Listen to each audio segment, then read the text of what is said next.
that the people are just so sick and tired of everything that's happened in the Beltway, everything that's happened in Washington, the infighting, the Congress, the Senate fighting the President, etc., that they just want something different. And now all of a sudden here is someone that's saying, I'm going to be totally different, and he has the chance of being different, and that worries me as well, because I'm also not a big fan of Trump, but I have to say I think he will actually win. The New York Times reports on Hillary Clinton's current slogan, breaking down barriers. And a senior advisor in the Clinton campaign says Hillary believes we need to come together as a country in many ways. And she recently gave a speech talking about how love overcomes hate, etc. Isn't this precisely her problem, though? Trump will retort, and he already has. Well, she's been a part of this administration. What has she done over the last 8 years to bring people together, break down barriers, etc.? Yeah, absolutely. I think what this the whole primary debacle has proven is that there is like Barry said, there is a real desire for something different. And Hillary's greatest strength is also her greatest weakness, which is that she has been part of the establishment for a long time. That makes her by far the most qualified candidate who's still in the race to run for president. But the Americans aren't big on dynasties. The Bush one didn't work out so well for them. You saw how dismally Jeb Bush did it in this primary, which I think very few people predicted. Low energy Jeb. Yeah, well, absolutely. But I think one of his biggest problem was his surname, and for a large swathe of voters in the US, Hillary's got the same issue.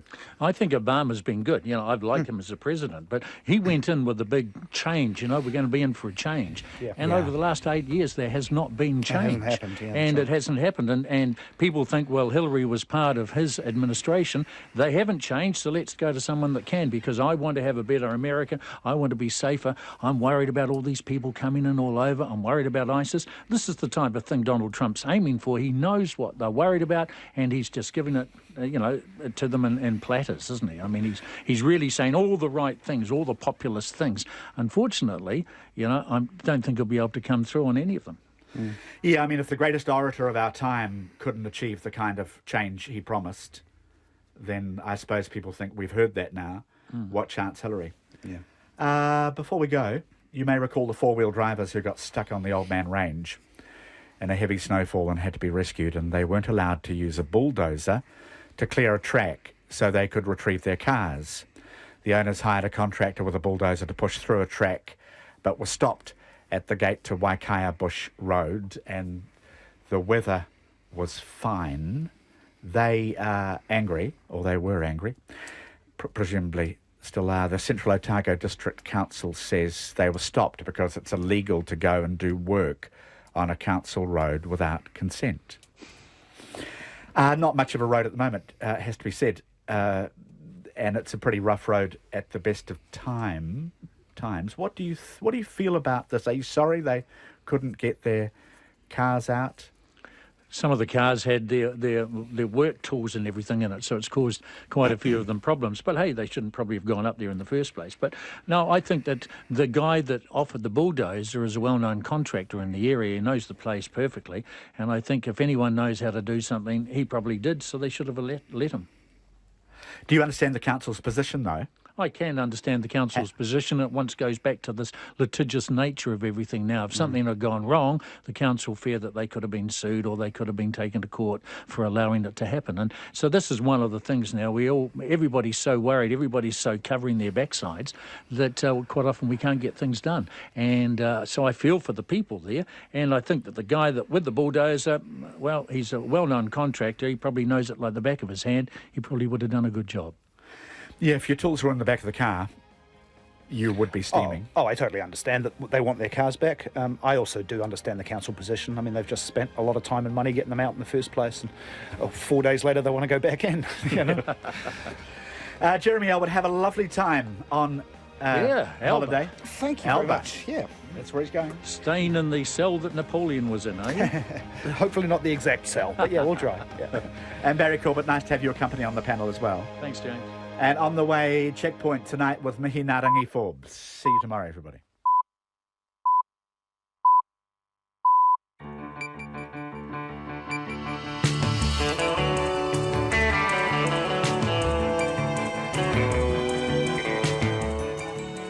Tēnā koutou katoa ngā mihi mahana o te ahi hei kia koutou katoa. Welcome to Checkpoint on RNZ National. I'm Mihi Ngārangi Forbes, and on behalf of the Checkpoint team, thank you for joining us.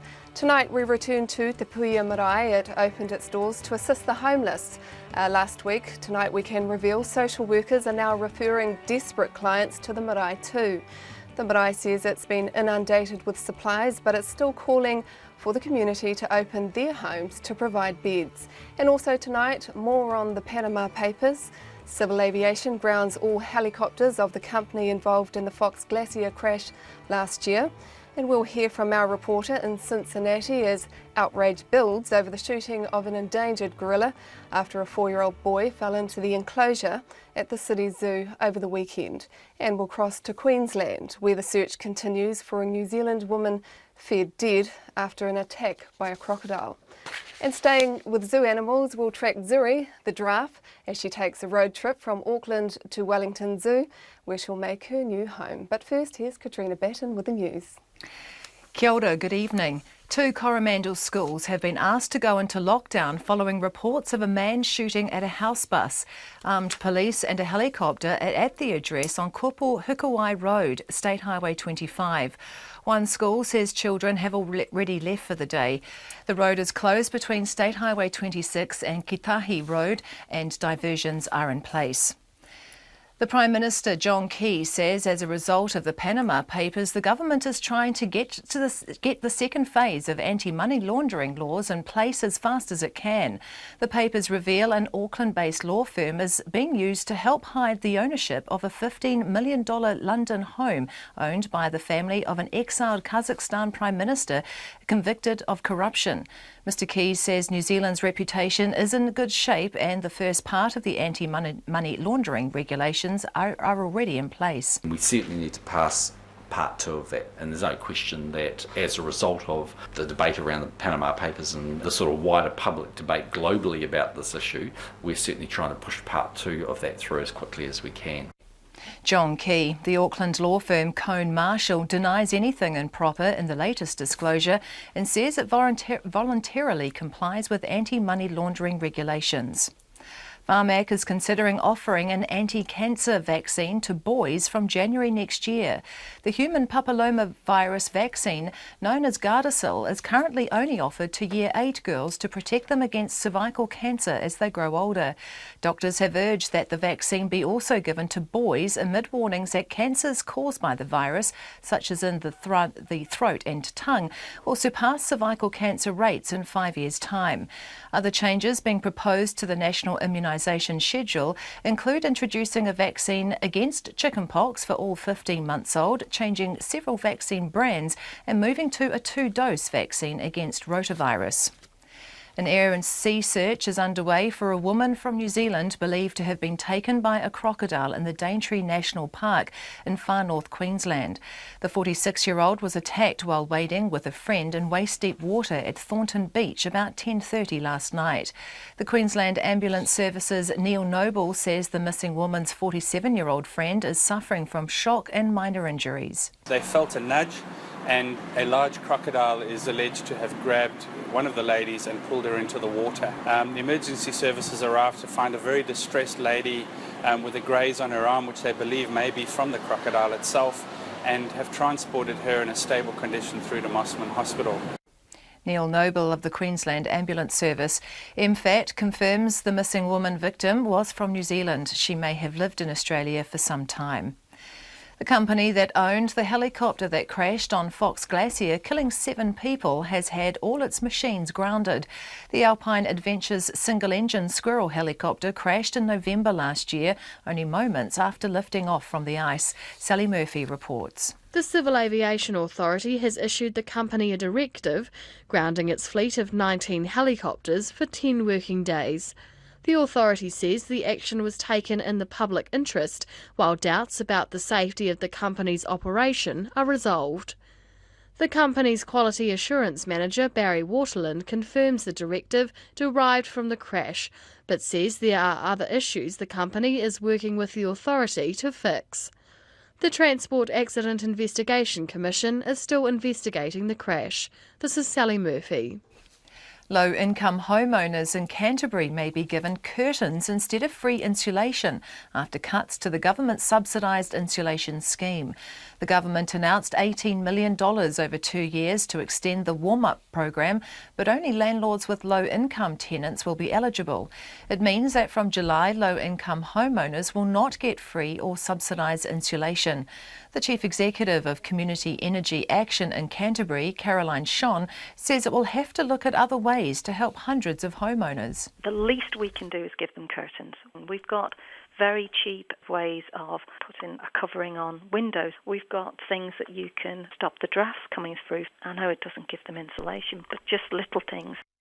Caroline Shawn says the Trust will also look for other funding options, including the private sector. To sport, her dream of competing at the Rio Olympics has been dashed, but London Olympic silver medalist Sarah Walker says her BMX career is far from over. Walker was unable to reach the final at the World Champs in Colombia this morning and so failed to gain one of the 2 remaining qualifying spots for the Rio Olympics. Walker's had a wretched injury run over the past year and a half and injured herself again at training on Saturday, meaning she could only manage 5th in each of her 3 heats. As each race went on today and it became more and more likely that I wouldn't qualify, it definitely got harder. There's definitely been multiple times where I've had a few tears and it's pretty heartbreaking. I really wanted to go and I definitely gave it everything, and I'm proud of myself for that. Sarah Walker will return home to get a medical assessment on her shoulder. Yvette McCausland-Dury has been appointed as the assistant to Silver Ferns coach Janine Southby. She replaces former Australian international Vicky Wilson, who was assistant coach under former head coach Wai Taumonu. Taumonu and Wilson stepped down from their roles last year. Rookie American Alexander Rossi has won the 100th edition of the Indy 500 at the Brickyard in Indianapolis. New Zealand's Scott Dixon finished 8th but maintained 2nd place on the overall IndyCar Championship. Meanwhile, Lewis Hamilton has won his first Formula One season in a crash-marred Monaco Grand Prix. That's the news. Panama Papers revelations roll on. Cone Marshall were among several companies who lobbied the government in 2014 over fears that the trust industry would be shut down by Inland Revenue. A legal firm under scrutiny. On the basis of these revelations, you would imagine IRD officials would be looking pretty carefully at this. Not only will they have the complete legal authority to do so, and actually the responsibility. No apology. I ain't gonna apologise to no government, no courthouse on what I did. All I did was gather kai to feed. Pulling in the big fish. Morning Report weekdays from 6 with Susie Ferguson and Guy and Espiner. Then on 9 to noon, a high-ranking retired British general warns that war with Russia could happen as soon as next year if NATO doesn't increase its presence in the Baltic states. And after 10, rock writer Mick Wall on his ruthlessly honest biography of Motorhead frontman Lemmy. Join me, Catherine Ryan, on 9 to noon after Morning Report on RNZ National. Met Service weather to midnight tomorrow. Northland to Manawatu, including Coromandel Peninsula and the Central High Country. Showers becoming frequent and heavier this evening with isolated thunderstorms possible in the west. Bay of Plenty fine apart from isolated showers. Gisborne and Hawke's Bay scattered showers developing tomorrow. Kapiti Coast, Wellington, Wairarapa and Marlborough showers developing tonight. Nelson, Bulla and Westland north of Hokitika showers some heavy with isolated thunderstorms possible in Bulla and Western Nelson clearing overnight, mainly fine tomorrow. Remainder of Westland and Fiordland fine apart from some showers near the south coast. Canterbury, Central and North Otago mainly fine at first. Showers about Banks Peninsula spreading further inland this afternoon and evening. Snow lowering to 400 to 500 metres tomorrow morning before clearing south of Ashburton tomorrow evening. Southland, Clutha and Dunedin showers with snow lowering to 300 to 400 metres early tomorrow morning, then clearing towards evening. And the Chatham Islands rain or showers. It's 5:09. Well, the Prime Minister John Key says as a result of the Panama Papers, the government is trying to get the second phase of the anti-money laundering laws in place as fast as it can. The family of exiled Kazakhstan Prime Minister convicted of corruption is using a New Zealand company to hide the ownership of his $15 million London home. As Khan Kazahalgan fled his country in the 1990s and was sentenced in his absence to 10 years in prison for corruption. The Panama Papers reveal Auckland-based law firm Cone Marshall was part of a complex web of offshore companies to obscure the ownership of the property. But John Key insists New Zealand's reputation is in good shape and the first part of the anti-money laundering regulations are already in place. What's clear is to cover off all of the other kinds of entities I think that might be able to set up these transactions. So they're likely to be less intensive in this area, although there might be, it just depends. Then we certainly need to pass part 2 of that, and there's no question that as a result of the debate around the Panama Papers and the sort of wider public debate globally about this issue, we're certainly trying to push part 2 of that through as quickly as we can. Our political editor Jane Patterson has been at the Prime Minister's post-cabinet news briefing and joins us now. Kia ora, Jane. Kia ora, Mihi. Give us a brief rundown on the background of the story. Well, after he fled Kazakhstan, Mr Kazgeldin was accused of tax evasion, and 4 years later, in his absence, he was convicted of abuse of office by a Kazakh court, including charges that he took bribes from a mining company and received a Mercedes and a Toyota car. Now, he still maintains those charges were politically motivated. He now lives in a luxury apartment in London's Belgravia with his wife and son. Now, this property is owned by Zarek Investments. It was set up by Mossack Fonseca and administered by the Auckland-based law firm Cone Marshall. Now, Mossack Fonseca raised warnings about Mr Kazgeldin's potential role in the company in 2009, particularly around the fact he was a politically exposed person, which really ups the ante in terms of anti-money laundering legislation, and that was before Cone Marshall took over, but no further action was taken. New Zealand does have anti-money laundering rules in place. Does it apply to Cone Marshall? Well, not specifically, but one of the principal lawyers there, Geoffrey Cone, says that trust companies do report to the Department of Internal Affairs under the anti-money laundering legislation or regulations that are in place. And while some of the other law firms that appear in the Panama Papers do appear on the DIA list of reporting entities, Cone Marshall itself does not. Mr Cone says lawyers report separately under the Financial Transactions Reporting Act to the Police Force and to the Law Society under their Code of Ethics and under the Lawyers and Conveyancers Act. He says as a matter of good practice, his law firm reports voluntarily under AML legislation and says that the business structure around Mr Kazgeldin's property or his family's property, there's nothing improper about that. And Jane, what does the Prime Minister have to say about this? Well, John Key says that the IRD has as much power to investigate any activities of a company that it has questions about, that concerns are raised about. Inland Revenue has declined today to say whether it's investigating the activities of Cone Marshall as a result of the story.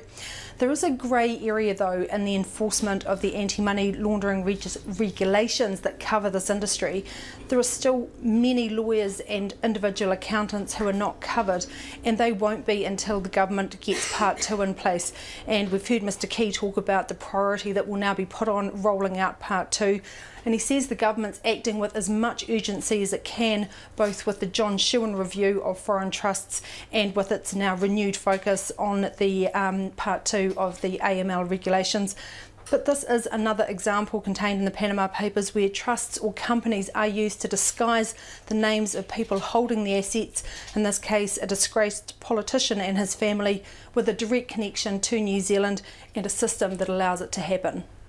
Jane Patterson, our political editor from Parliament, thank you very much. Insulation providers say thousands of low-income families will miss out on free or subsidised insulation after the government slashed funding for its warm-up program. The government has earmarked $18 million over 2 years to extend the program, but only to landlords with low-income tenants will be eligible for the funding, for each house has been cut by more than half.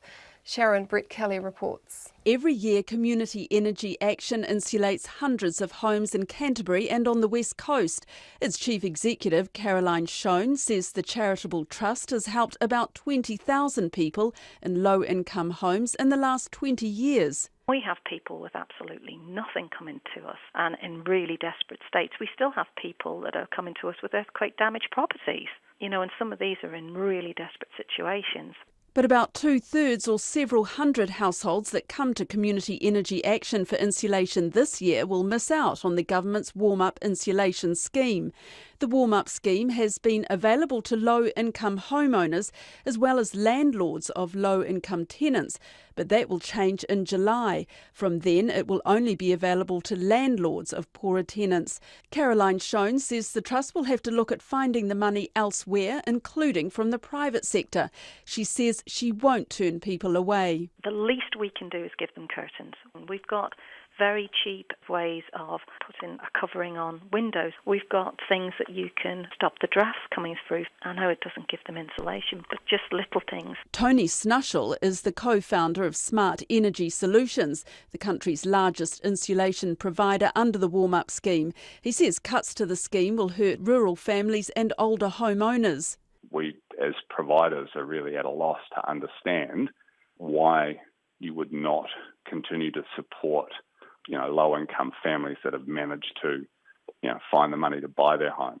The amount available to landlords through warm-up has been cut from $1,700 to $700 per house, a quarter of the insulation cost. Tony Snushall says his company will be hit hard if landlords don't take up the scheme. Oh, look, it has the potential to affect many hundreds of jobs. We employ over 300 people and, this is significant for us. Since 2009, 300,000 homes have been insulated under government-funded schemes, including warm-up, at a total cost of $450 million. The Green Party's energy spokesperson, Gareth Hughes, says cuts to the scheme mean more than 2,000 families this year alone will miss out. Previous estimates have put the poor New Zealand housing stock at 1 million homes. I'm proud of what we achieved working with the government through the Warm Up New Zealand scheme.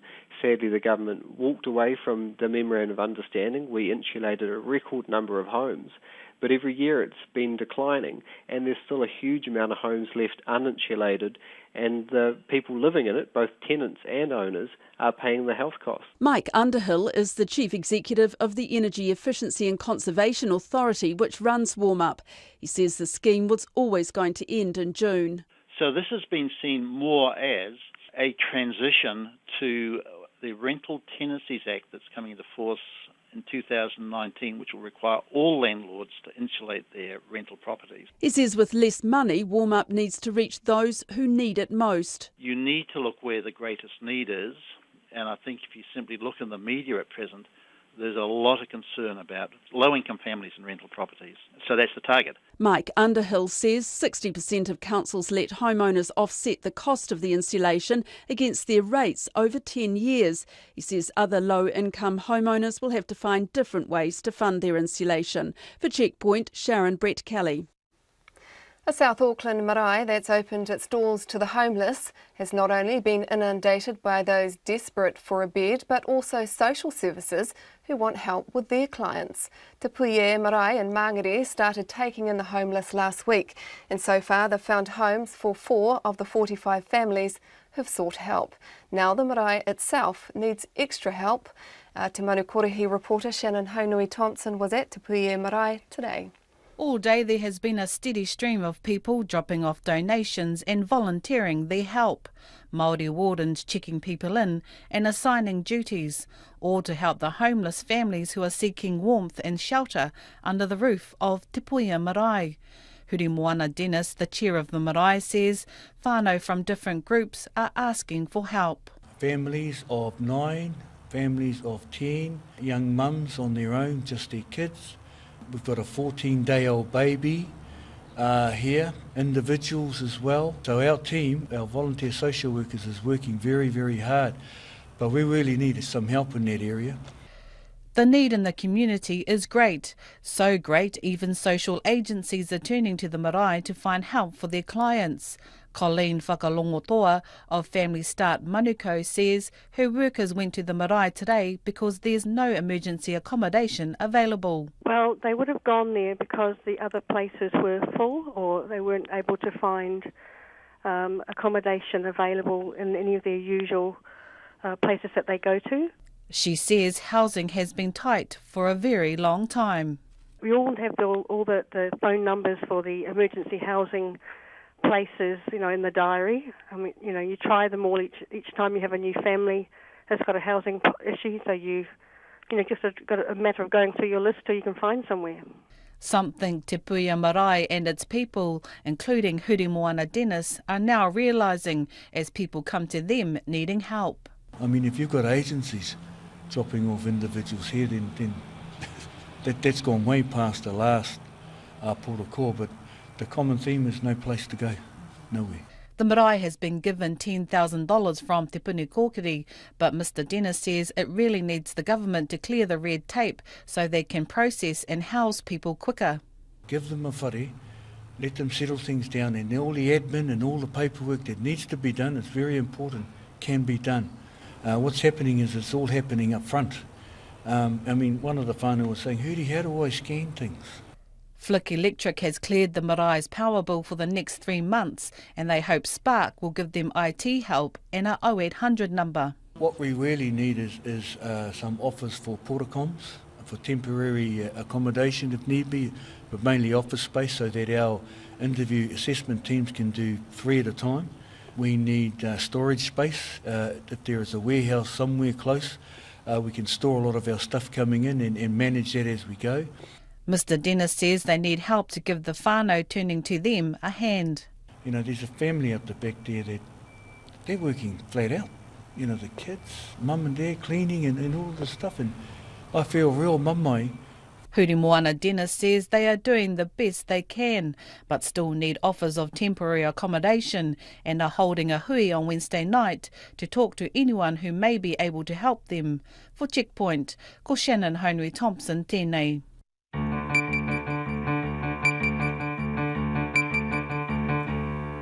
It's 5:21 p.m. Coming up, outrage builds in the United States over the shooting of an endangered gorilla after a 4-year-old boy fell into the enclosure at Cincinnati Zoo. Plus, why punters will have to go alcohol-free at the upcoming winter races at Trentham, and Republican presidential candidate Donald Trump tells a bikers rally that America looks after illegal immigrants better than its war veterans. We'd love to hear from you in any way you choose, so you can text us on 2101, you can tweet us on @CheckpointRNZ, Facebook us at Checkpoint with John Campbell, or email checkpoint@radionz.co.nz, and don't forget you can watch us online at rnz.co.nz/checkpoint or on Freeview Channel 50. The Civil Aviation Authority has grounded all helicopters of a company which owned the one that crashed on Fox Glacier last year due to safety concerns. The Alpine Adventures single-engine Squirrel helicopter crashed in November, only moments after lifting off from the ice, killing all 7 on board. On Friday, the Civil Aviation Authority suspended the air operating certificate of James Patrick Scott, who runs the company.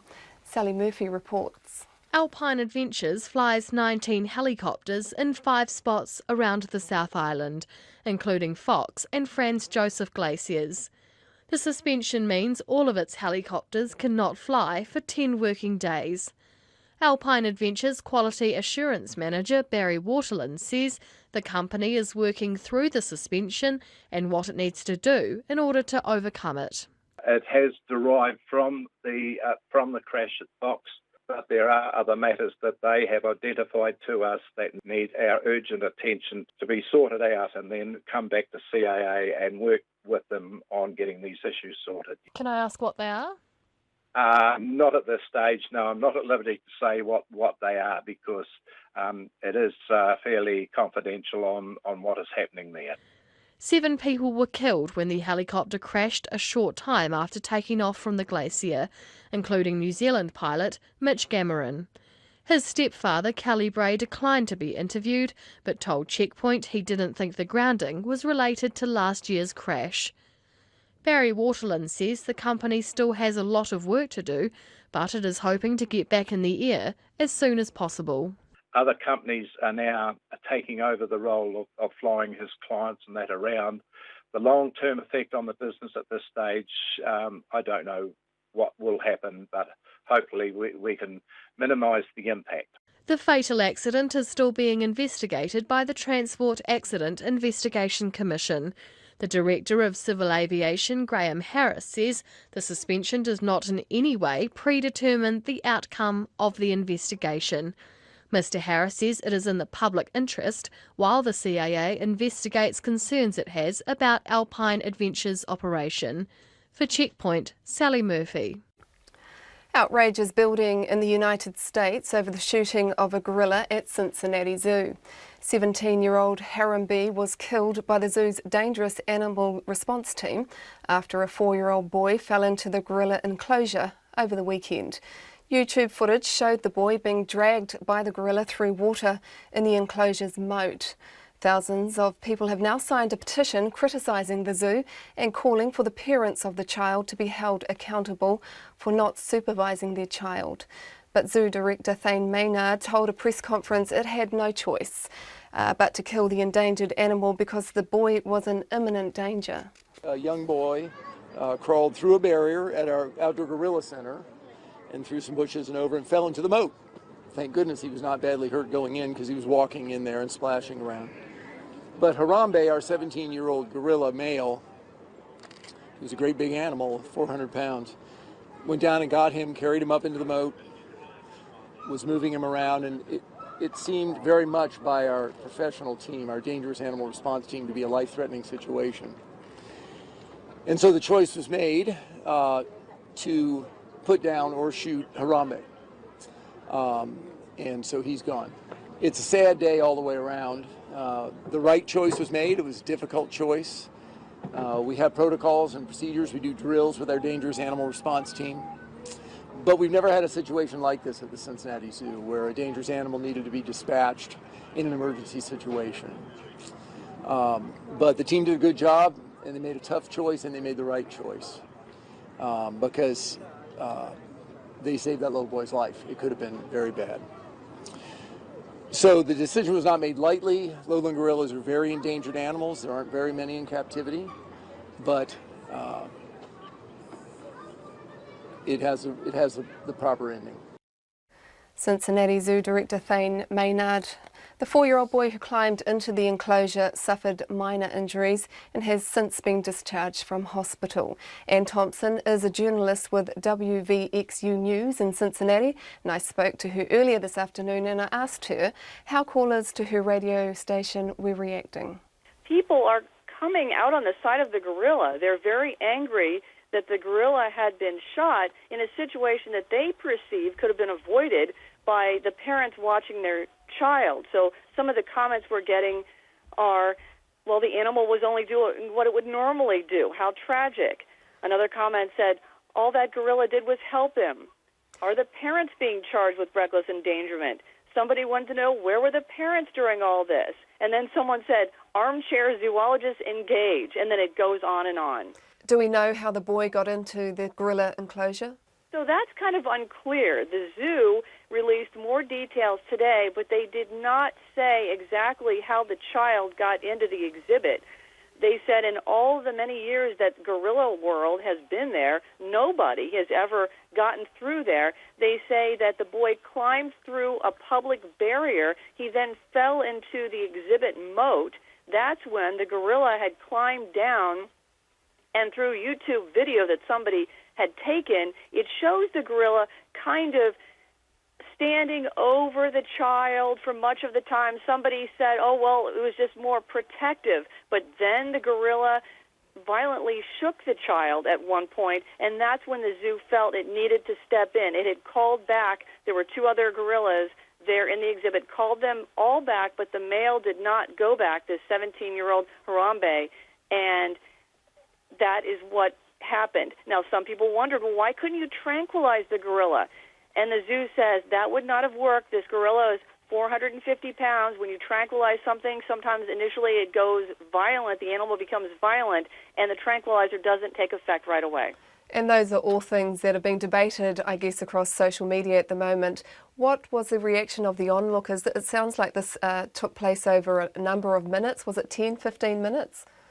We don't know how long and what was happening. Through YouTube video that somebody posted, you hear the parents saying, first of all, kind of screaming, yelling out. Then they are talking to their child like, it'll be okay, it'll be okay. And people are just kind of gasping that you hear in the background in this YouTube video. Do you know if the zoo's open today? The zoo is open today. However, they say that the gorilla exhibit will be closed indefinitely. So you can imagine that they're going to have people in there trying to figure out, how the boy got in and what can be done so this never happens again. And Harunbi they'd chosen him for a breeding program, so you say indefinitely closed, it's all over for the gorilla enclosure? Yes, so it will not be open to the public. I would imagine the gorillas will be out and about, but yes, the public will not be able to see. This is a very popular exhibit, and I'm kind of wondering how the child got down there. I haven't seen any gorillas down in that moat. The moat is kind of the barrier between the public and the gorillas. The zoo frequently has different events, even for the media, like during Easter, on Halloween, they'll have special pumpkins, and they'll hide pumpkins and special treats for the gorilla, and they're quite a popular attraction. So this is very rare that an incident like this has happened. You were saying that some of the comments have been asking what the parents were doing at the time. Have you heard from the parents? Have they spoken out? The parents issued a statement through a public relations person, and they say that we're so thankful to the Lord that our child is safe. They say that we know this was a very difficult decision and that they're grieving the loss of their gorilla, the zoo is. Beyond that, they say we are not granting any interviews. So, and it asks for the privacy for the family. So that is all we know. Ann Thompson from WVXU News in Cincinnati.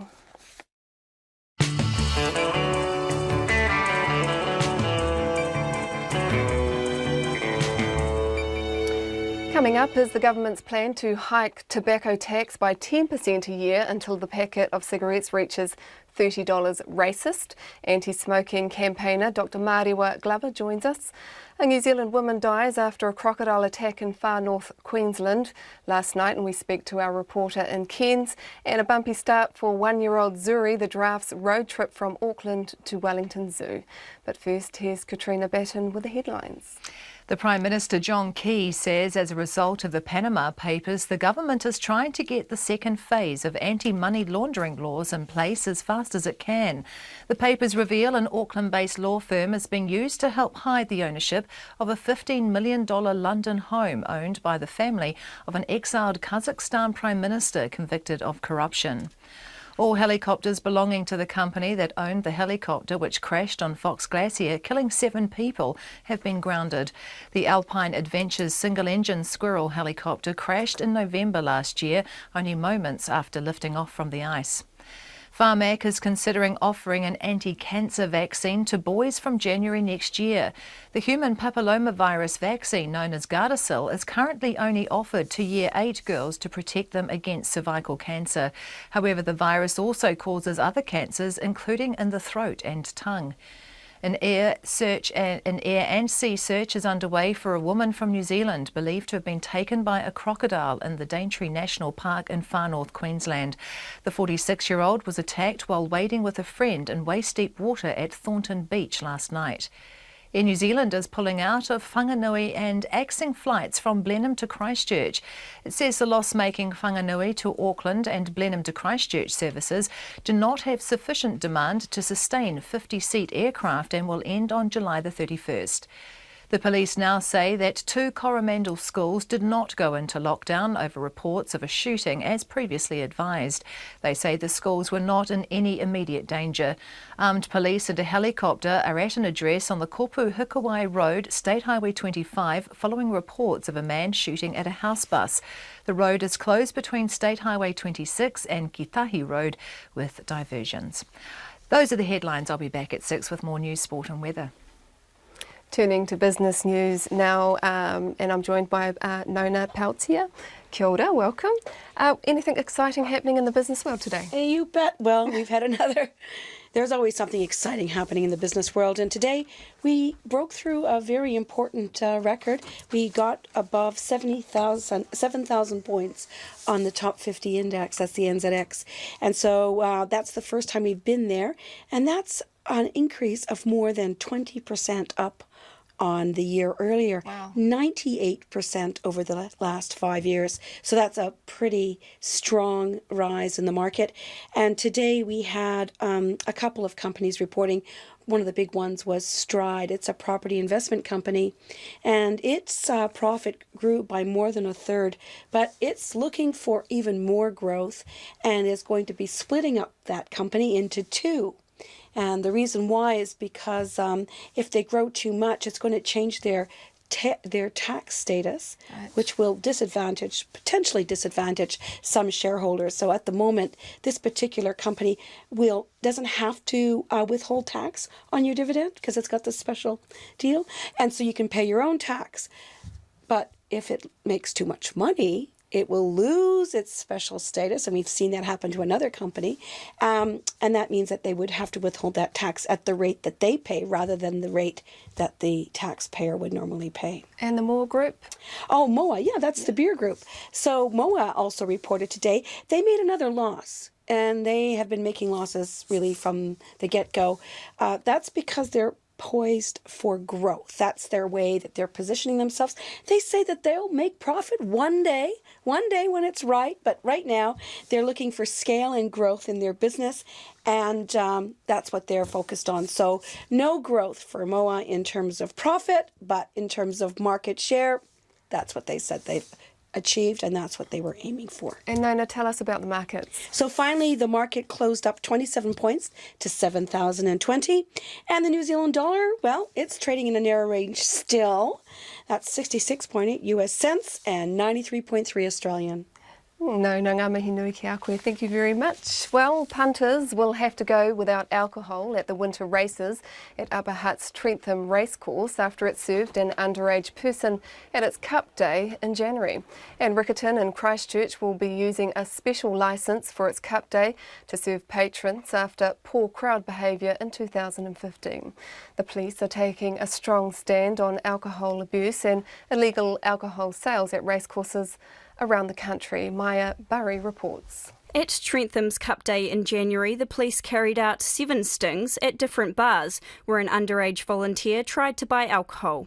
On the 7th attempt, a bar worker at the racecourse failed to check the volunteer's ID, making an illegal sale. But the former racing minister and Northland MP Winston Peters says the police sting sounds like entrapment. I'm not just per se blaming the police. All I'm saying is that if you had to go to 7 to find an offence, then maybe that was the only offence you're going to find that day. That's the real point here.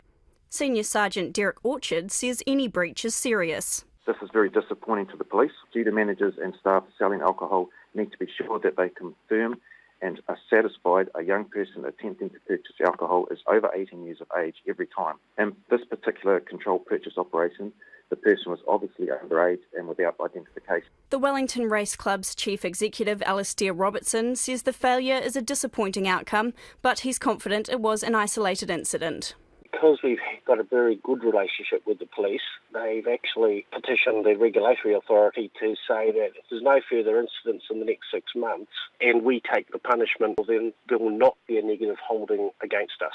A negative holding means a black mark, I suppose you could call it. Mr Robertson says even though the next event will be alcohol-free, the club hasn't had any backlash from members. There will be no alcohol on the 11th of June, neither will there be any BYO or anything else. There will be no alcohol, but there will be a wonderful selection of Dalmaties. So come along and save us some boutique stuff. The police say officers will continue to monitor alcohol sales at events across New Zealand. For Checkpoint, Maya Burry.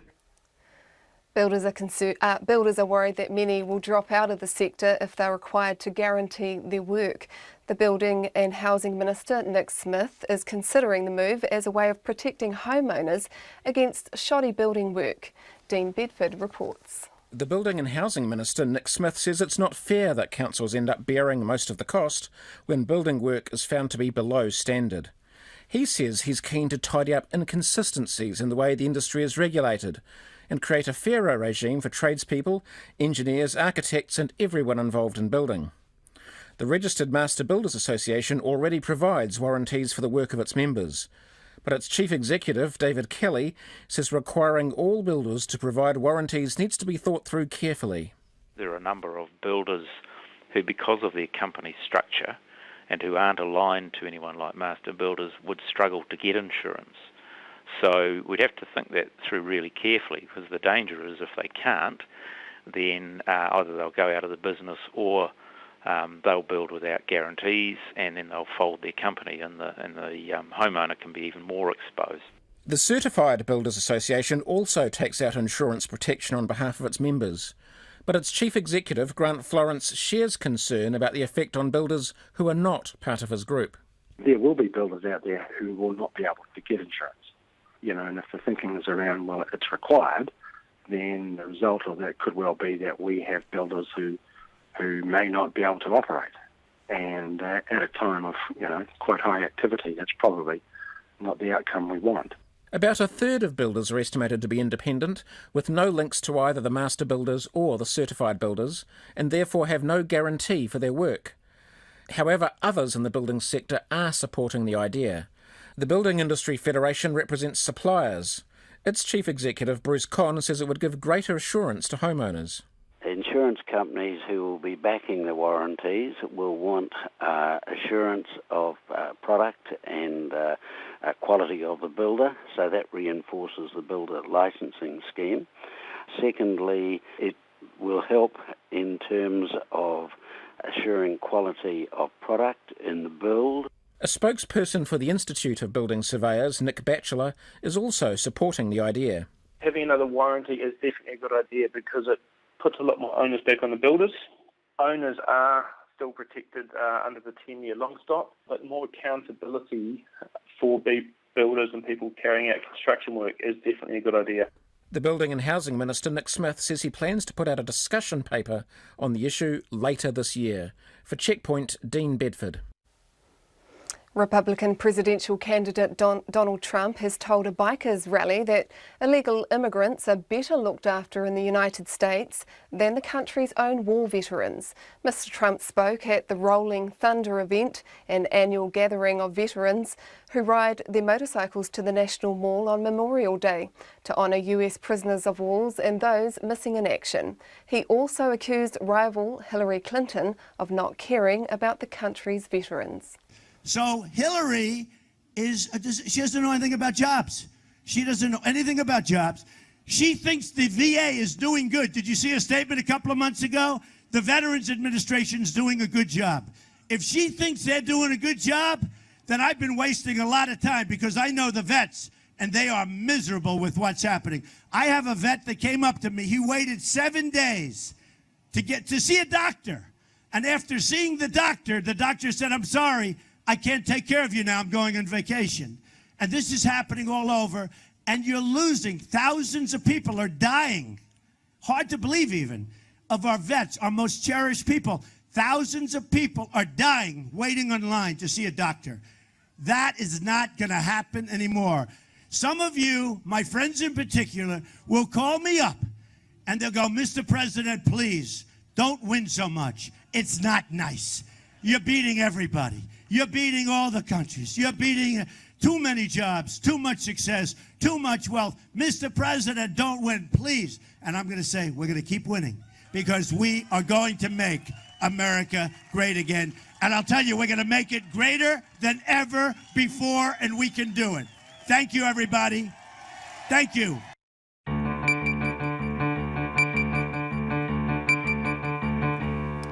It's 5:43 p.m.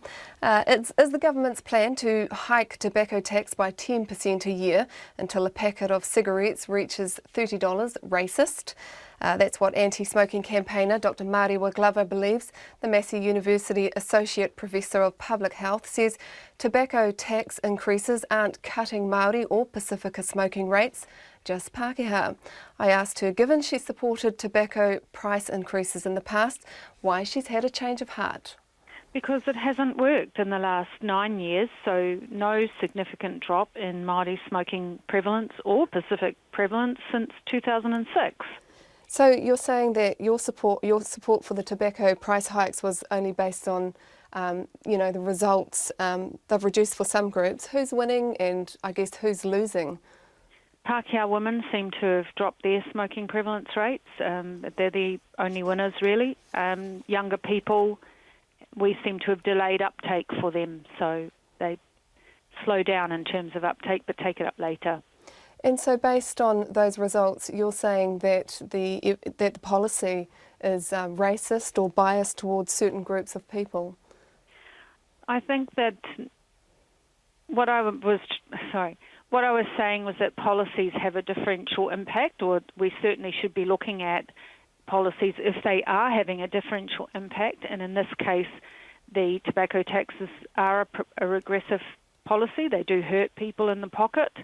They are disproportionately going to hurt Māori and Pacific, who are overrepresented among the lower socioeconomic and among smokers. It's just not fair to keep doing that, especially when it's not working. So no signs it's working at all for Māori or Pacifica people? It depends on what statistics you use, and I think that the Māori Party have not been provided with all of the information. So the statistics on the Ministry of Health website show no significant drop in smoking prevalence, whereas the census, which is done less often, is not as robust. I mean, yes, it's a lot more people, but that one showed that we had a drop in the last census. But the health survey is showing no drop. So it depends what you look at. And in the end, it would appear, no, it's not working. So don't keep doing the same thing. So, Mariwa, are you all for scrapping the increases? Because, you know, what they're saying is that by 2020, a packet of cigarettes will be $30. Well, what are people supposed to do? They're going to keep putting the price up, but it's not going to stop them smoking, so then it just becomes a money grab. It's not helping reduce Māori smoking. Where's the help? You know, they need to bring in the help, and that would be, in my mind, the nicotine for vaping. So if we have electronic cigarettes, nicotine legal for sale and distribution in New Zealand, then at least people have something to switch to. But at the moment, that's banned as well. The Ministry of Health in 2015 said that there wasn't enough evidence for them to be able to recommend e-cigarettes as an aid to quit. What do you know about them? How do they work? The e-cigarettes are much easier for people to shift onto. The other thing is that they're far more attractive, so it's actually something that smokers are seeking out themselves. They're willing to pay for it themselves, and the UK have seen a huge drop in the numbers of smoking, lots of people switching to e-cigarettes. They're far more progressive over there. They're looking at the same evidence that the Ministry of Health here are looking at, and Public Health England is saying these are 95% safer. We should be recommending that every smoker switches to e-cigarettes. And just finally, last week, Marama Fox and Sam Lutuenga at the budget release said that these hikes on tobacco were, quote, the single most powerful tool to reduce smoking. They're both Māori and Pacifica. Do you think, you know, what were they saying? Were they making that up? No, they're being misled. They're being given advice by predominantly Pākehā academics who want a smoke-free New Zealand. They have their particular goal in mind. It'll be smoke-free for Pākehā people, but that's not what's happening for Māori. That was anti-smoking campaigner Dr. Mariwa Glover. Let us know what you think about the tobacco tax increases. Are they actually going to see people give up? Well, a New Zealand woman is dead after she was taken by a crocodile in Daintree National Park in the far north Queensland. The 46-year-old, who has not yet been named, was swimming with a friend at Thornton Beach last night when she was snatched. The Ministry of Foreign Affairs and Trade has confirmed the woman, who now lives in Lithgow in New South Wales, is a New Zealander and her next of kin has been notified. Joining us is ABC Cairns reporter Frances Adcock. Are you there? Good afternoon. Good afternoon. What happened? Can you tell us about it? Yeah, certainly. We believe the woman was walking with a friend at Thornton's Beach, which is about 2 hours north of Cairns, in the Cape Tribulation area. We believe they were in waist-deep water when it's alleged a crocodile has grabbed the woman. Her friend had assisted her, and she has been obviously missing since that time. Do you have any idea what the pair were doing swimming late at night? We haven't confirmed those details yet at this stage, we believe they were just walking along the beach. They may have been out for dinner and drinks and were just walking on the way back to their accommodation, and it's only really shallow water, and they were taken by a croc. We have spoken to croc experts today who say it's unlikely the attack was opportunistic and that the reptile was probably laying in wait for some time. How common is it, crocodiles in that area? Crocodiles in the far north Queensland area are quite common.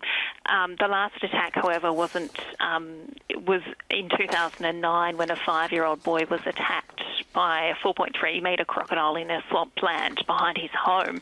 So we haven't had an attack in that area since 7 years ago. So crocodile sightings are common, but attacks are very rare. Do many people swim at night?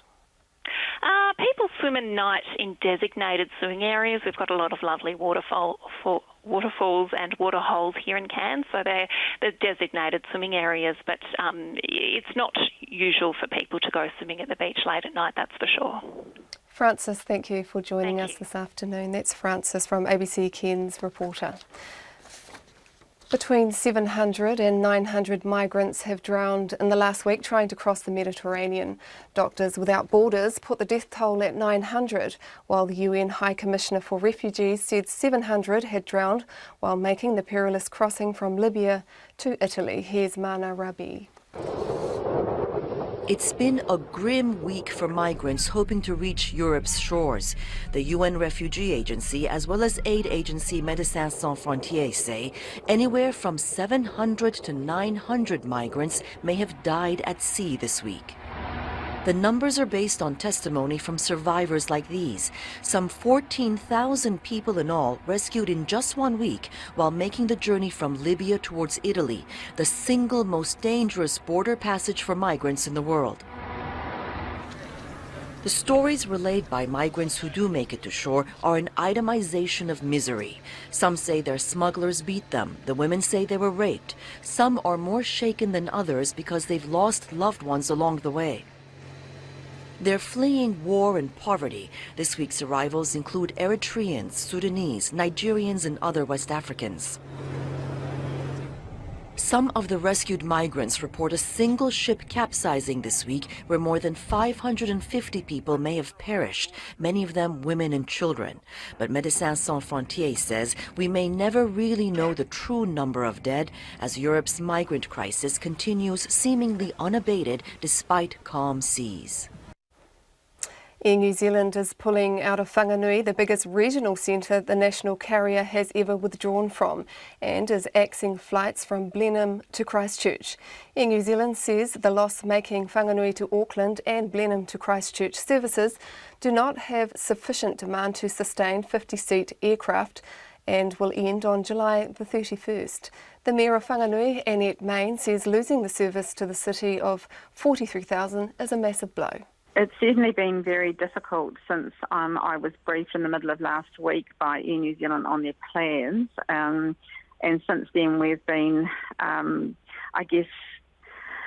to work out how we could deal with this, which was huge for Whanganui, absolutely huge. To lose our services to Auckland from our national carrier is huge for a place our size, and especially with the catchment that we've got around the Ruapehu, South Taranaki, Rangitikei as well.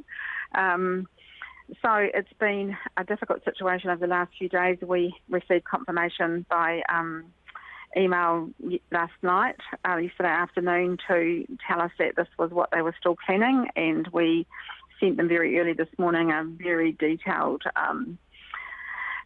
list of why we thought that this was a premature decision, and we asked them to basically give us 1 year to prove the demand for the services. We weren't successful in that, and Air New Zealand have and now advise us that they are going to continue with their plan. What does that mean for the town? Well, the effects of having no air service to Auckland is huge on a number of fronts. For our community who travel backwards and forwards to Auckland to visit friends and family, for potential people moving here in terms of having an active airport with regular flights, and Auckland is a target market for us. For our business people who deal nationally and internationally to be able to meet with their clients in Auckland or on the exit through Auckland, our international gateway. For our visitors who are arriving in the country and want to come down to visit our national parks and river, it was huge. So there was other examples that we had of how this would affect us, and a lot of that was around our reputation. If you've got good air services, then you're much more likely to attract people to Whanganui to live.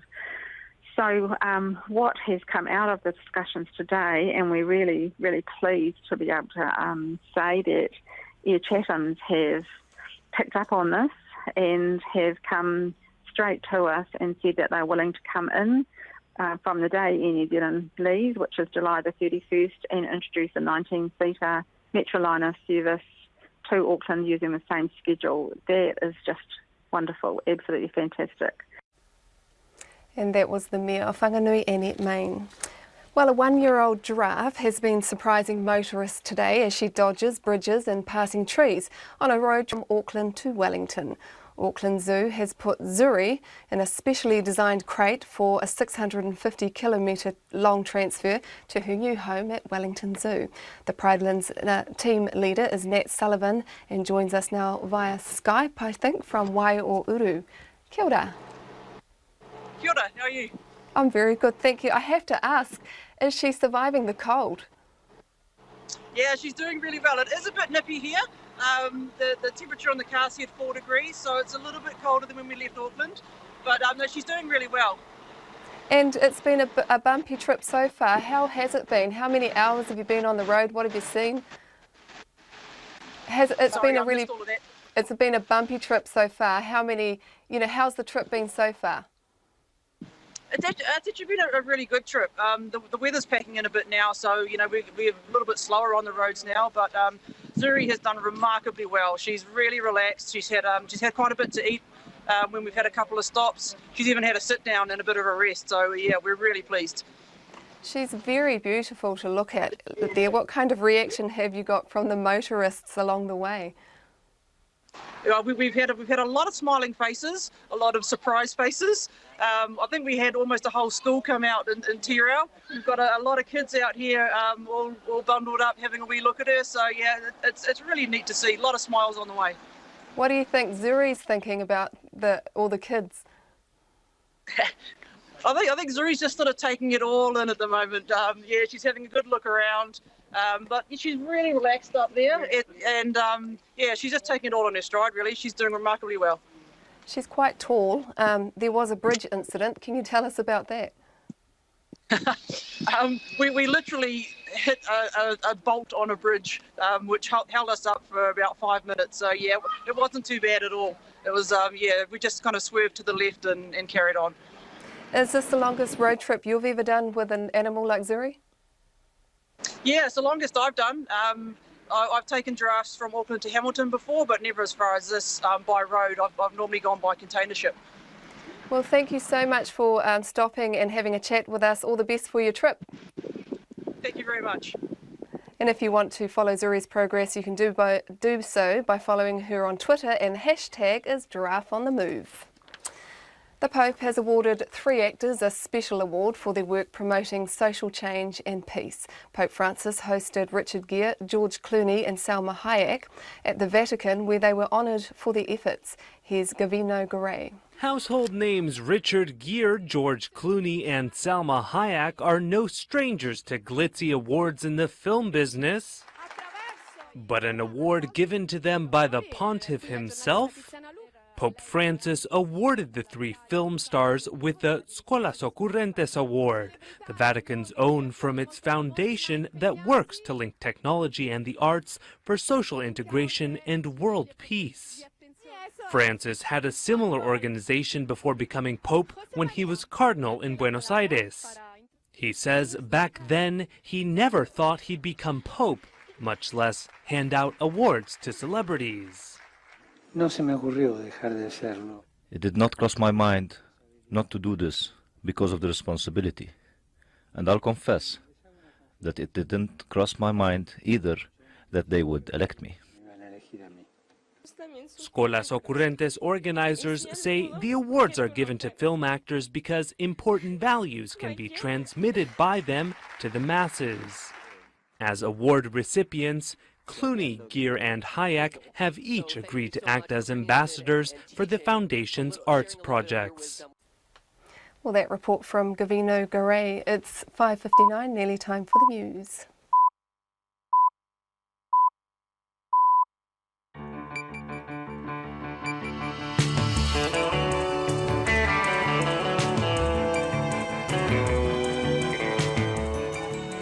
Kia ora everyone, you're with Checkpoint without John Campbell on RNZ National and I'm mihi ngā rangi Forbes on the radio, and we're also screening live on Freeview Channel 50 and streaming live on the RNZ website. Ngā mihi mahana kia koutou katoa and thanks for joining us. Tonight we'll reveal the disgraced politicians using New Zealand to hide their assets, the latest from the Panama Papers. Social workers are arriving at Te Puia Marae looking for assistance for their clients. We talk with two Māori politicians who have spent much of their weekend working away in the kitchen at the marae. And China's latest attraction has opened, offering visitors a chance to experience the world's largest glass platform, 400 metres from above the ground. But first, here's Katrina Batten with the news. Ngā mihi nui, good evening. A Brazilian politician accused of taking millions of dollars in bribes used a New Zealand company to help hide his wealth in secret bank accounts. Eduardo Cunha, the suspended Speaker of Brazil's lower house of Congress, held a Swiss account set up by PVCI New Zealand Trust, a company run by people who feature prominently in the Panama Papers. The company was set up in July 2008 and helped establish a secret account for Mr. Cunha at the Swiss bank Julius Baer through a Singapore shell company. Mr. Cunha is facing bribery charges for his role in a massive corruption scandal involving oil and gas company Petrobras and has been suspended for obstructing an official inquiry. Two foreign trust providers, Asia City and Cone Marshall, provided addresses and directors for PVCI in New Zealand. PVCI is now being wound up. This investigation was a collaboration of RNZ, TVNZ and investigative journalist Nikki Hager. Armed police and a helicopter are at a property near Kopu in the Coromandel following reports of a man shooting at a house bus. The police say the address is on the Kopu to Hikawai Road or State Highway 25. The road is closed between State Highway 26 and Kitahi Road and diversions are in place. The police say two schools did not go into lockdown as advised earlier and were not in any immediate danger. The Civil Aviation Authority has grounded the fleet of Alpine Adventures whose helicopter crashed on Fox Glacier last year, killing all 7 people aboard. The authority has suspended the air operating certificate of James Scott, who owns Alpine Adventures, and the company cannot fly its 19 helicopters for 10 working days. The Director of Civil Aviation, Graham Harris, says the authority has concerns about the safety of the company's operation. Alpine Adventures spokesman Barry Waterland says they're working with the authority to get back into the air as soon as possible. Other companies are now taking over the role of flying his clients and that around. The long-term effect on the business at this stage, I don't know what will happen, but hopefully we can minimise the impact. Barry Waterland from Alpine Adventures. Air New Zealand is pulling out of Whanganui, the biggest regional centre the national carrier has ever withdrawn from, and is axing flights from Blenheim to Christchurch. The airline's General Manager of Networks, Richard Thompson, says the loss-making Whanganui to Auckland and Blenheim to Christchurch services do not have sufficient demand to sustain 50-seat aircraft and will end on July the 31st. Whanganui lost its service to Wellington in 2014. Mr Thompson says the greater number of destinations offered, the higher frequency of flights and the range of connections available from nearby Palmerston North have undermined demand at Whanganui. Air New Zealand's Blenheim services to Auckland and Wellington will continue.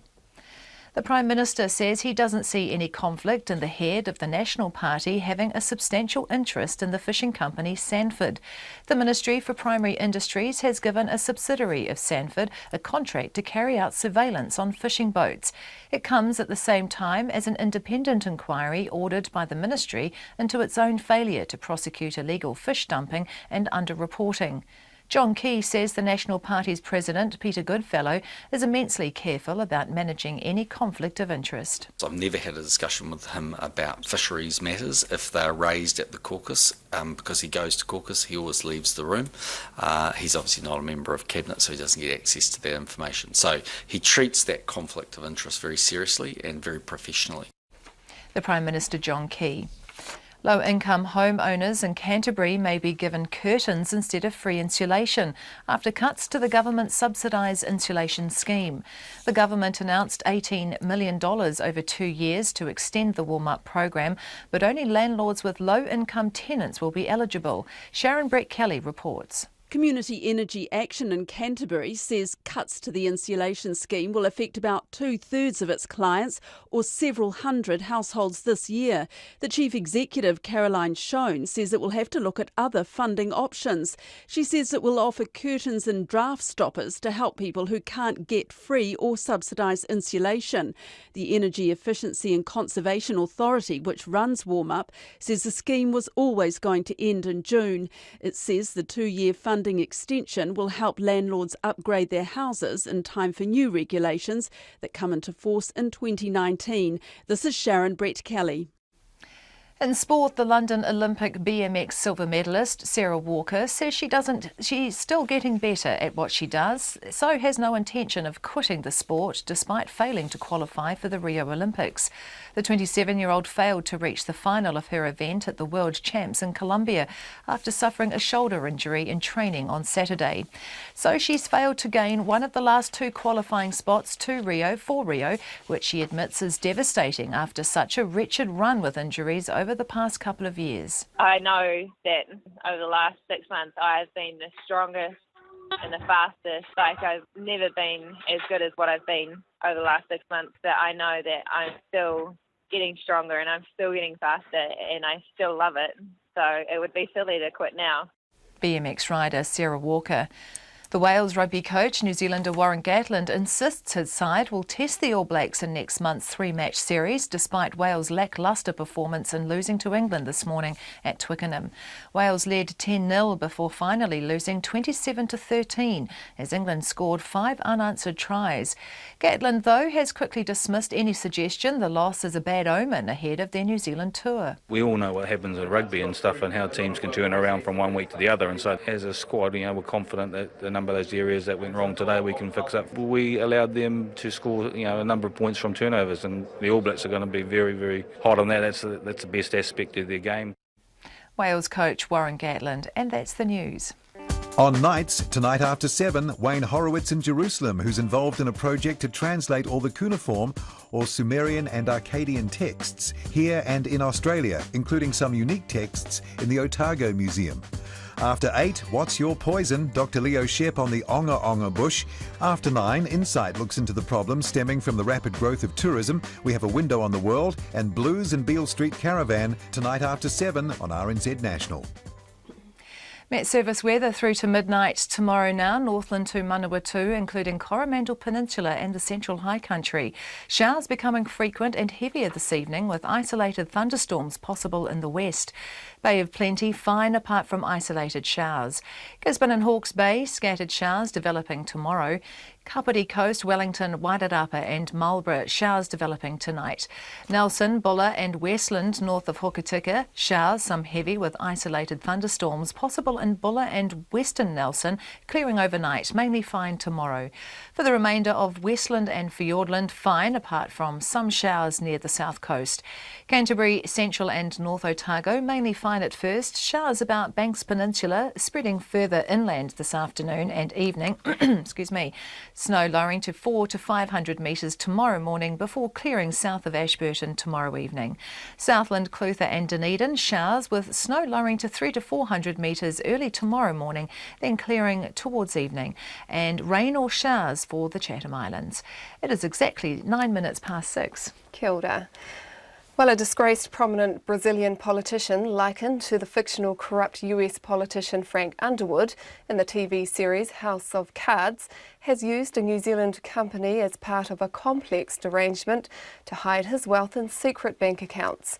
Eduardo Cunha, the suspended Speaker of Brazil's lower house of Congress, has a Swiss account set up by PVCI New Zealand Trust through a Singaporean shelf company.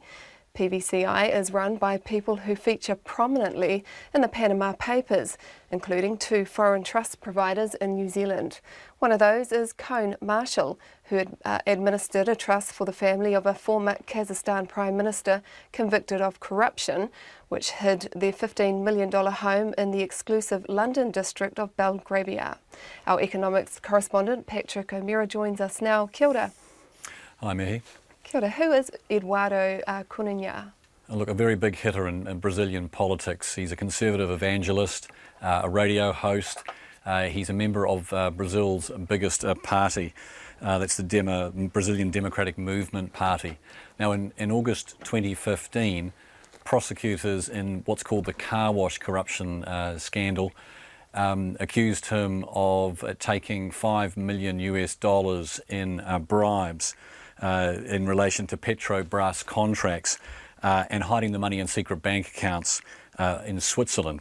Now, despite the seriousness of these allegations, he continued to operate as the Speaker of the lower house of Congress, and he also actually led the impeachment charge against the now suspended Brazilian President Dilma Rousseff. However, look, he was finally stripped of that position just earlier this month. They also included obstruction charges against him, mainly for intimidating members of the ethics committee that was trying to investigate him. So, look, all in all, a pretty tough nut. He's not well liked by the Brazilian public. A recent poll there had people there saying that 77% of them wanted him out and stripped of his mandate, and that compared with just 67% for the President Dilma Rousseff. But look, what he does have is he has significant political clout inside the Parliament. There's a lot of politicians who owe him favours, and effectively analysts think that he's unlikely to be stripped of his position. It is a bit like a movie script there. What is the New Zealand link to the corruption charges he's facing? Well, PVCI is a company that was set up in July 2008 by a Panamanian company of the same name.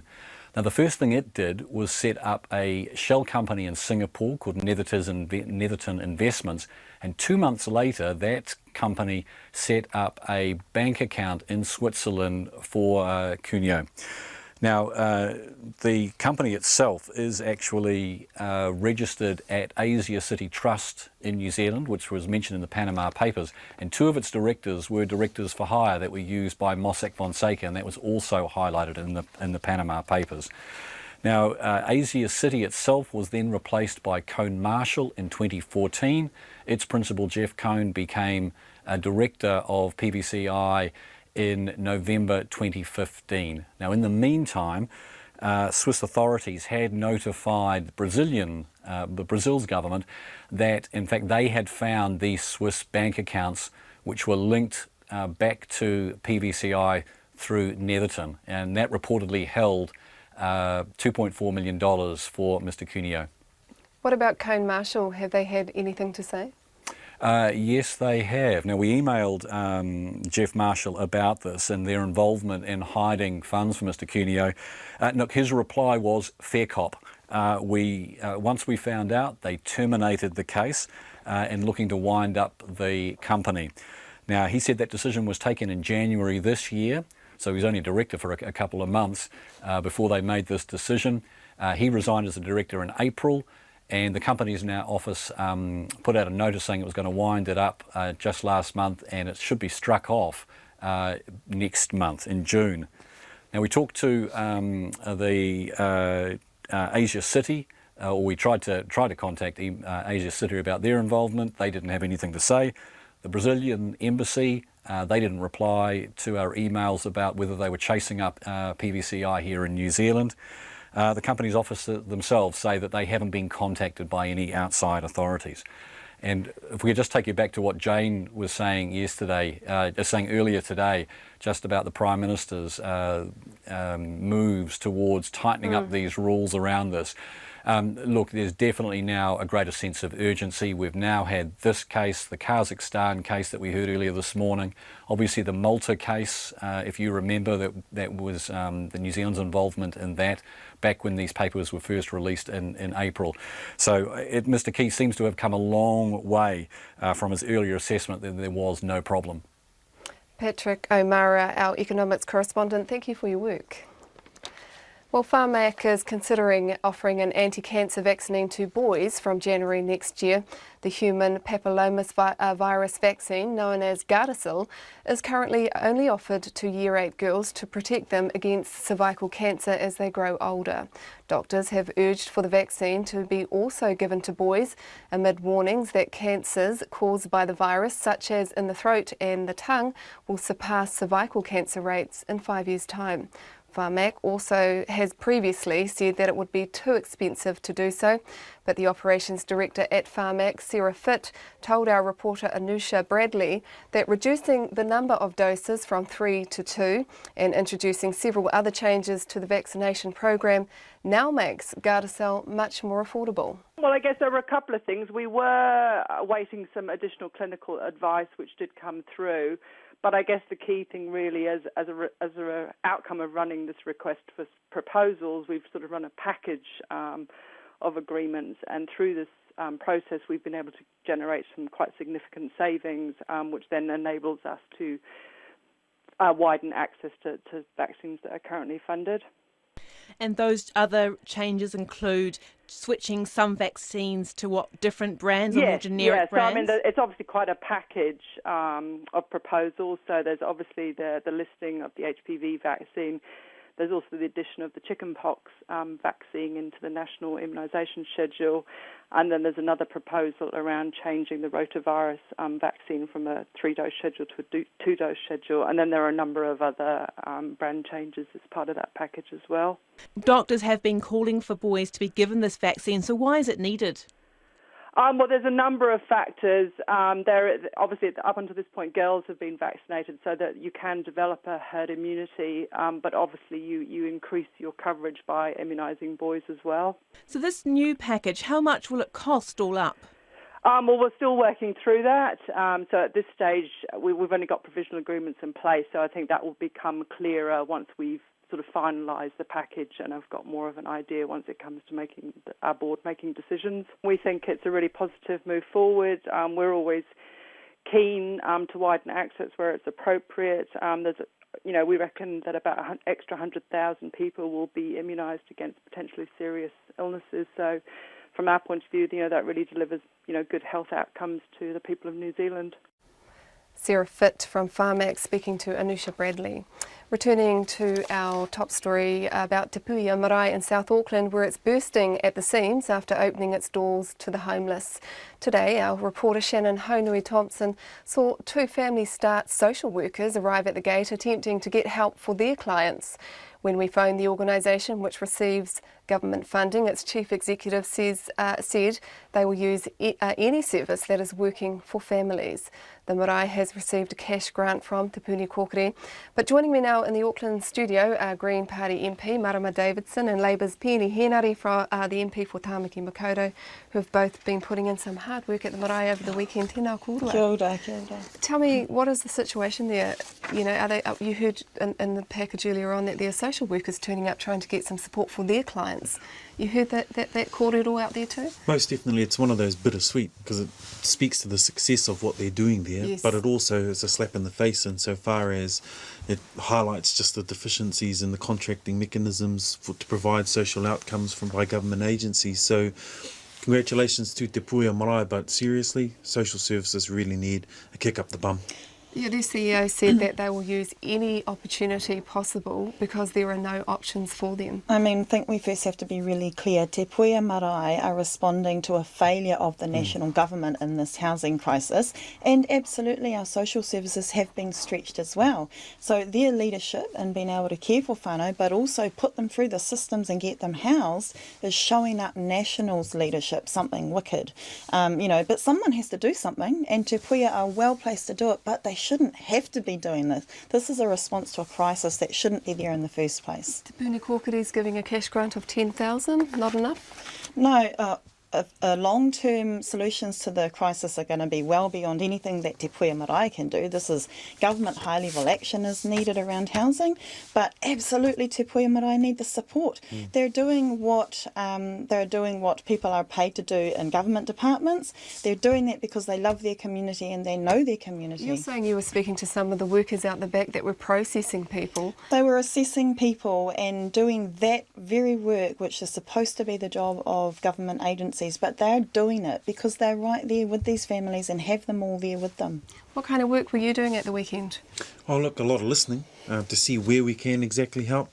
So there's just the physical ringa raupā kind of mahi that can be done on the marae, but look, I was fortunate enough to have a few conversations with businesses in the hope that we can get some freezers just donated for the marae. Yeah, what are some of the businesses that are donating? Yeah, Flick Electrical Energy, have been thumbs up to them. They'll provide free power to the marae. For quite a while, I think. That's right, yeah. Mitre 10 Mega have come on board with some freezers because they've got a chiller, but they actually need to freeze meat for They're now. running out of room. I was in the room helping to sort the clothing and goods donations. They're running out of room because people are giving so much because they know this is wrong and they're just dropping off goods all the time. The interesting thing is Te Puea Marae is actually a tribal marae. It comes under the maru or the mantle, if you like, of Tainui Waikato. Where are urban authorities in this matter? Wātea Marae, which is one of the urban maraes on the other side of the motorway, I think in the budget they got an extra 40 million to help with social service providers. Have you heard from them? I mean, one of the comments I heard is that the marae are doing what things like whānau order are supposed to be doing, and those wraparound services are supposed to be able to do, but the marae are doing it instead. So it does make me want to sort of review where are those wraparound services at, actually. So it's day 6 or night 6, if you like. How are they coping? And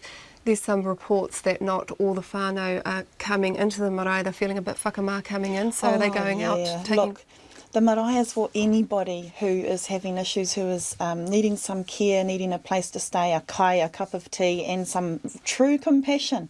It's open to everybody. I saw whānau who are not just Māori at all, and the marae are really welcoming everybody to come and use their manaaki. What is the most important thing now for Te Puea? What are they asking for? What they're asking for is accommodation. They need houses, so they need that from the government agencies that are supposed to be there providing that service, but also from whānau who know of people who can actually rent out a room or have I know it's easy to say a spare home, but there are people out there, Māori people and other whānau, who do have room that can take in and support our families. Are they asking for spare rooms? Yeah, they are. I mean, they're not just families going to Te Puea Marae. There are individuals, there are young people, there are working professionals who just need a bit of a hand. But what would your message be to a family, say, who was feeling a bit reluctant taking a stranger in? You've been out there. What would your message to them be? Look, I think just like Te Puea did, you've got to open up your hearts and your mind. Everyone comes with some of us with a complex backstory, and while this isn't the be-all and end-all, you are providing a much-needed service to our people at the moment. But it's incumbent on the likes of Marama and myself to keep putting the pressure on this government to make sure that those whānau who do open their room, it isn't the long-term solution. Ka pai korua, just before we go, can you tell us about the name Te Puea? Is an interesting marae to actually be opening their doors in the first place. Yeah, perfect name. Te Puea Herangi was just a fantastic leader, not just for Waikato, but for Māoridom. Led the charge to support people such as Te Pauaru, Te Pani me Te Rawakore, or those who are impoverished, homeless, and those who are just struggling to get by. And she did that right up and down the country, not just in Waikato. So it's only fitting Te Puea Herangi is the name that is on that marae. How much longer do you think they can keep going? Oh, they're bursting at the seams. They need more volunteers. There are going to be more families coming in. But now we need emergency fixes, immediate fixes, more accommodation, but also we need the long-term solutions as well. Ka pai tēnā korua mo tō korua haramai ki konei. Kia ora. Kia ora. Well, coming up on World Watch PM at 6:30 with John Greaves, Islamic State militants in Iraq launch a big counter-attack, and more on Donald Trump wooing America's military veterans.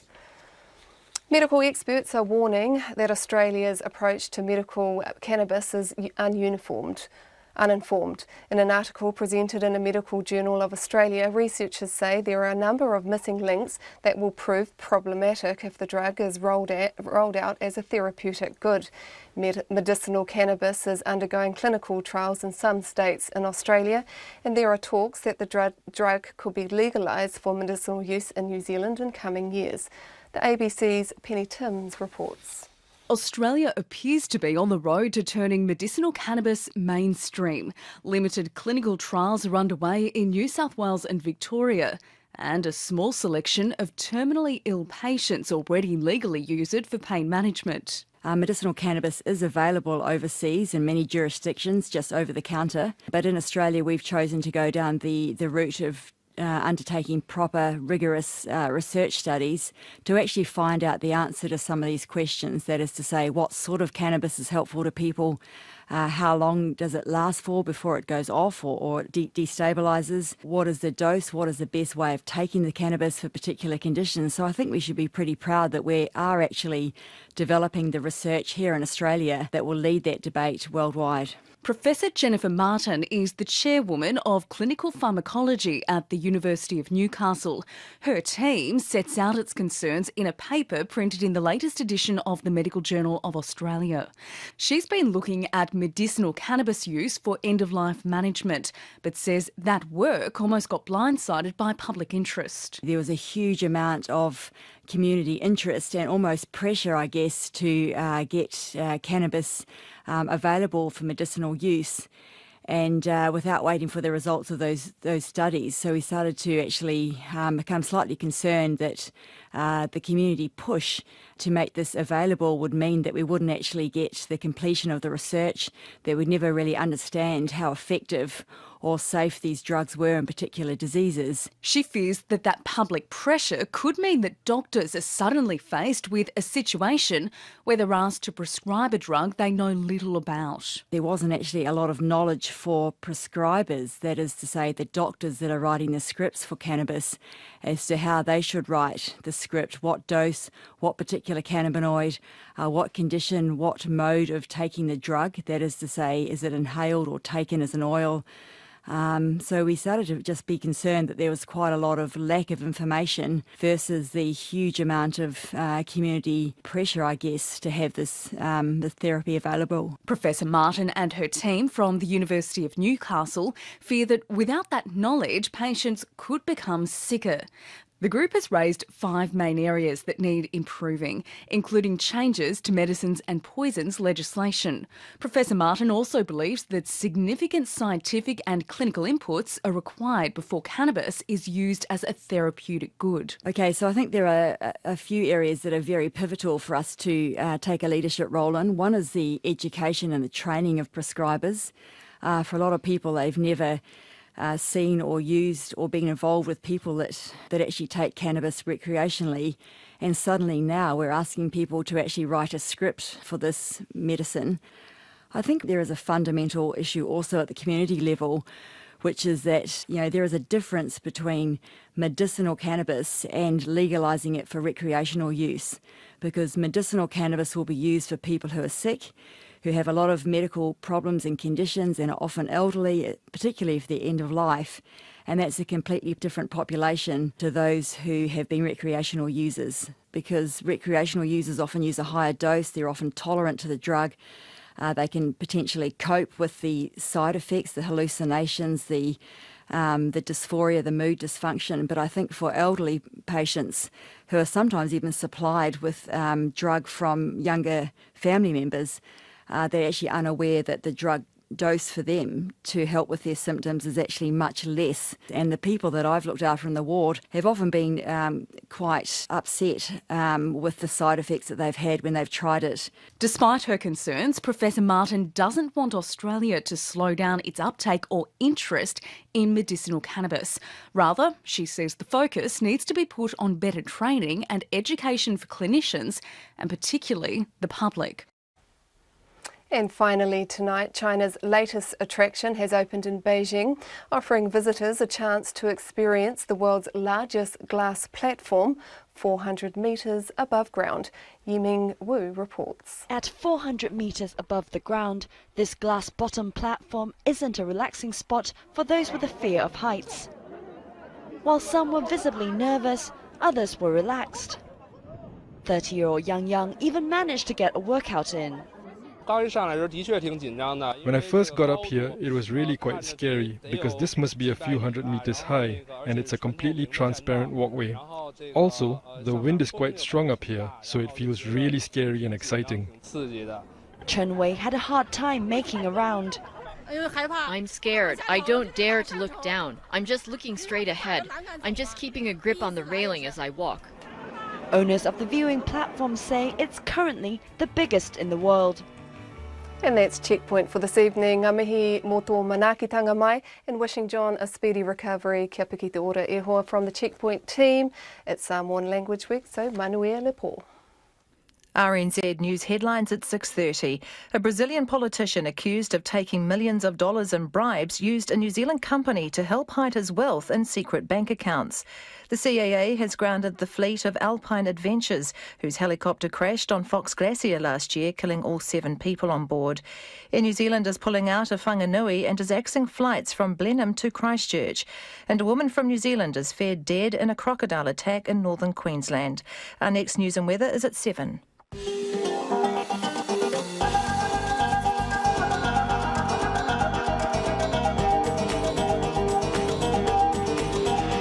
Welcome to World Watch PM. I'm John Greaves. Tonight, a surge in refugee boats on the Mediterranean. 6 women died.